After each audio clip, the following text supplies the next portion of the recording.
On peut imaginer, rêver d'un Jérusalem devenant capitale de la planète, qui sera un jour unifié autour d'un gouvernement mondial. C'est un joli lieu pour un gouvernement mondial.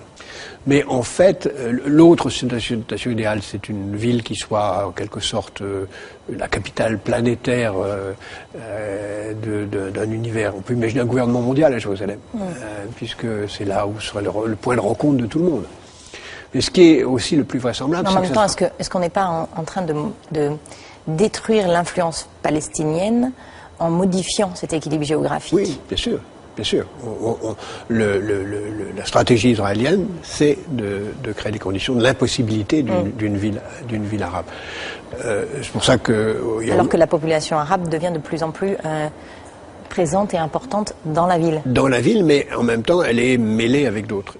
Et puis, il y a aussi la solution qui consiste la plus vraisemblable à ne rien faire. On le voit dans les dernières négociations qui ont commencé récemment entre les administrations israéliennes, américaines, palestiniennes, avec l'idée de on va tout régler dans le conflit du Moyen-Orient, sauf deux questions, celle des réfugiés et celle de Jérusalem. C'est-à-dire que Jérusalem ne sera pas la première question réglée, mais la dernière. C'est pour ça que d'ailleurs, dans la tradition juive, on dit beaucoup que la paix à Jérusalem est la condition de la venue du Messie. Le Messie arrivera par une certaine porte de la vieille ville et il arrivera soit pour faire la paix, soit quand la paix soit faite. Donc, véritablement, il y a une dimension en quelque sorte utopiste, messianique ou utopiste, de Jérusalem comme lieu de la paix. En fait, les espoirs de paix dans cette région sont liés à ce qui se passera à Jérusalem même? On a souvent dit, par exemple, que le Liban serait le deuxième pays après l'Égypte à faire la paix.